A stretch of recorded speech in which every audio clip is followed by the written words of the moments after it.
Ça a été un peu compliqué en fait.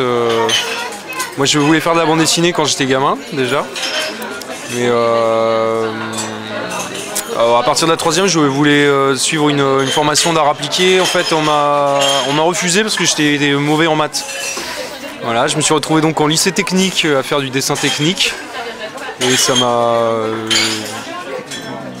m'a gavé pendant 4 ans. Et après le bac, j'ai fait les Beaux-Arts. J'ai fait les Beaux-Arts à Perpignan et donc là c'était plutôt art contemporain. Et j'ai fait 1 an à l'école d'Angoulême en bande dessinée. Donc voilà, j'ai 2 diplômes d'art en fait, d'école d'art. Et après je suis rentré dans un atelier, puis j'ai commencé dans un atelier où il y avait d'autres auteurs de bande dessinée, qui s'appelait l'atelier Sans Eau, qui est devenu l'atelier du Marquis. Et donc finalement ça a été plutôt la formation principale en fait, c'était d'être entouré d'autres dessinateurs qui vivaient de leur métier. Pour ma part, ce qui est amusant, c'est que j'ai suivi le même cursus scolaire que Cédric. En l'occurrence, je me suis retrouvé dans un lycée technique, voilà, et ça m'a pas plu non plus, mais là il a fallu aller jusqu'au bout. Voilà ce que j'ai fait. Et ensuite, j'ai fait une formation de photograveur, d'infographiste. Et donc j'étais pas parti pour faire de la bande dessinée, même si ça me tenait à cœur. Et puis j'écrivais en fait, voilà, j'ai écrit des nouvelles de SF, j'ai écrit un roman qui a été publié, et après j'ai voulu faire de la BD. Et je suis allé dans l'atelier où il était, l'atelier du Marquis, et j'ai rencontré Cédric, on a bossé sur Braise. Voilà.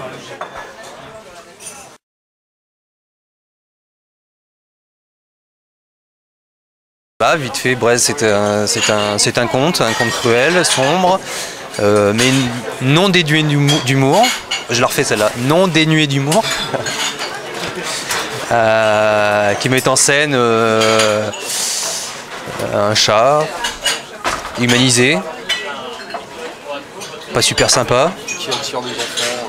Et qui attire des enfants dans un monde magique pour le compte d'une reine maléfique. Ouais, je crois que c'est bon. Ouais.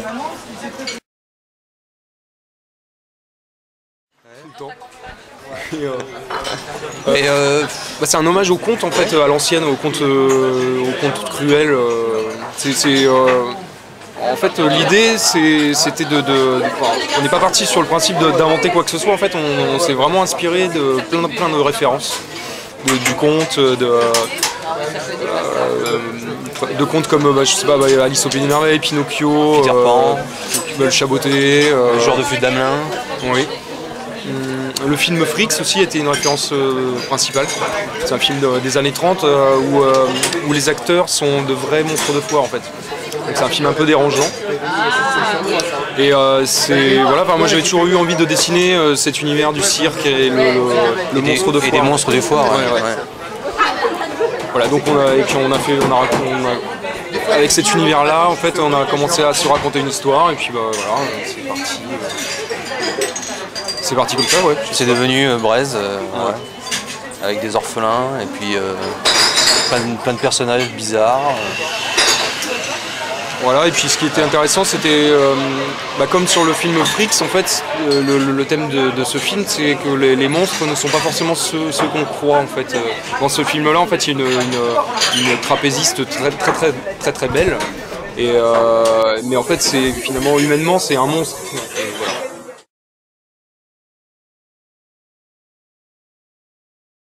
Moi, personnellement, je ne l'ai pas pris comme une histoire symbolique ou un conte métaphorique ou un truc. L'idée c'était avant tout de raconter une histoire qui nous fasse marrer et puis qu'on trouve sympa à faire et à créer. Après oui, forcément il y a du sens parce qu'on y met des choses. Par exemple dans les symboliques, le frère Janus en fait qui a une tête qui lui pousse dans le dos. En fait, il représente aussi toute sa frustration et toute sa colère en fait, de se sentir handicapé, de se sentir un boulet par rapport à sa petite sœur. Il lui en veut aussi quelque part en fait finalement d'avoir joué sur la route et d'être devenu aveugle.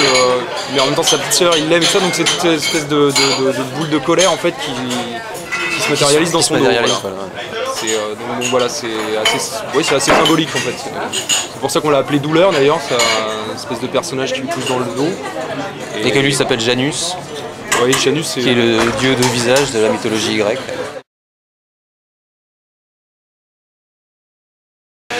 J'ai tendance à être assez angoissé et à beaucoup douter.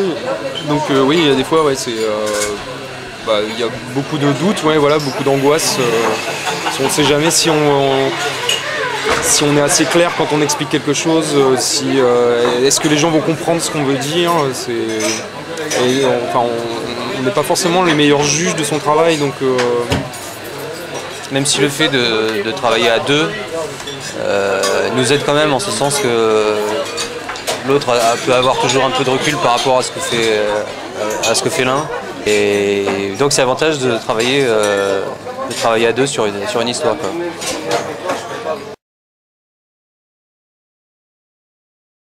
un peu compliqué, mais bon, le prochain projet devrait être un peu plus réaliste au niveau graphique.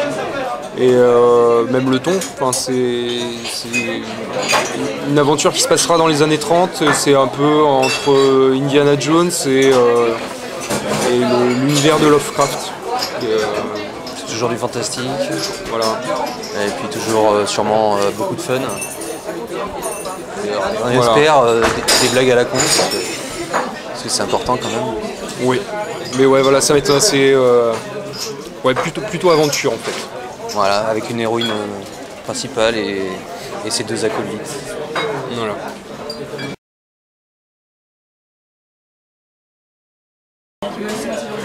Ou est-ce qu'on va se permettre un conseil? C'est difficile, Je sais hein, pas. parce que c'est vrai que nous on débute aussi, donc.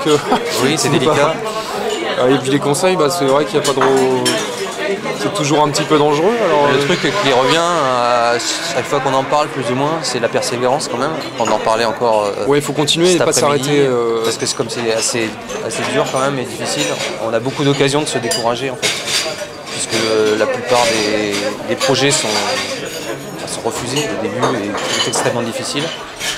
Et voilà, si on veut vraiment faire ce métier-là, il faut persévérer, continuer malgré tout à travailler, à écrire, à dessiner, à proposer des projets, à développer des idées, jusqu'au jour où...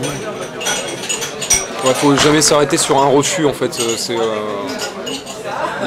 Je sais qu'avant Braise, j'avais présenté une dizaine de projets quand même. Avant que Braise soit accepté, ouais, il y a une bonne dizaine de projets en fait qui ont été refusés, des projets avortés parce que ça se passait pas forcément bien et la collaboration avec une autre personne.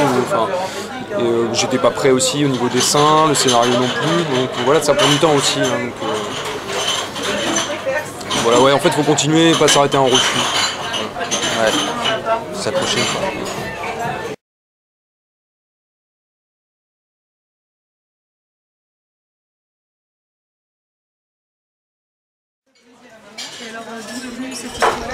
Du cerveau dérangé de Cédric, qui va t'en dire plus.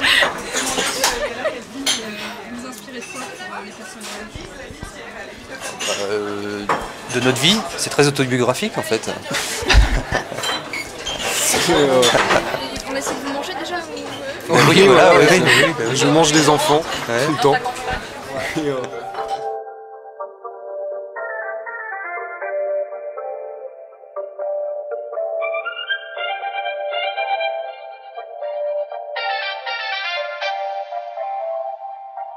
Get down with the boogie.